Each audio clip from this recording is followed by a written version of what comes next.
Jeff, President Trump did send a delegation to Bonn, but they promoted coal, natural gas, and nuclear power at the UN climate talks. We're going to talk to our expert, Kari Fulton. She's an environmental justice consultant, advocate, and cultural historian, and she's sitting down as we speak. So I think, Kari, you are ready to talk to us. Yes. Let's talk about clean fossil fuels. Is there even such a thing? I mean, former New York City Mayor Mike Bloomberg said promoting coal at a climate summit is like promoting tobacco at a cancer summit. You know, I think there's a lot of people who would like to see clean fossil fuels. You know, there was a whole clean coal. I don't know if you remember, especially a few years ago when people were really pushing for clean coal and carbon sequestration. But I don't think that's where we need to go. But you're saying there is such a thing. There are technologies that label themselves as clean fossil fuels, but that doesn't necessarily mean that they are clean fossil fuels. I think those are some of the things that we need to focus on keeping in the ground. And I think if we focus on, as Bloomberg said, like tobacco at a health summit, I think we're talking about going backwards, and the rest of the world is talking about moving forward. You know, with the Trump administration's argument is, you know, climate change or any kind of action in the U.S. would really hurt the economy and manufacturing jobs. Talk to us about the cost of inaction with our health, in our communities, in our quality of life. Yeah, I really think, first of all, it's our inaction and our inability to move towards the future is an economic problem.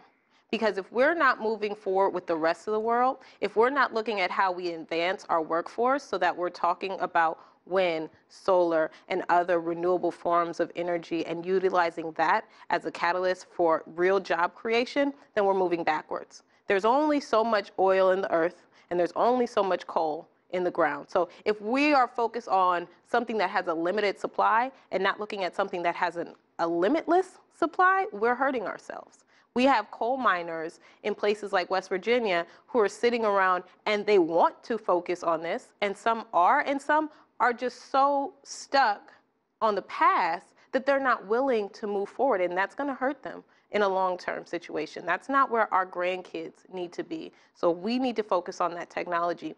If not, other countries are going to become the superpower, and we will be left behind. And China is, of course, already leading the way. Exactly. Kari, let me ask you about something you and I talked about last time you were here, and that was U.S. withdrawing out of the Paris climate change. Syria has now joined this deal as well, basically leaving the United States as the only country that has not. What kind of message does that send to the rest of the world? I think what we're seeing is we are setting ourselves up for where we want to be in 2050. If we are sitting here and we're saying we don't want to lead, we don't want to engage, where are we going to be in the future? What will our country look like? We are setting ourselves up for what will the world look like? Exactly. What will the world look like? We are a major polluter. We're a major emitter. And at some point, if we don't step up and do something, then we will be charged. You know, people will come after us for our inaction. And I think that's where we don't want to be. So when you see countries like Syria and Nicaragua who are like, yes, we're willing to come to the table, what's wrong with us? Talk about the efforts of really communities across the U.S., states, cities, businesses that are saying we are not going to listen to what the Trump administration is saying, and we're going to make our own deals. We're going to do our, like the state of California, for example, Washington State, another one. I think that's powerful, and I think that's where we have to be anyway.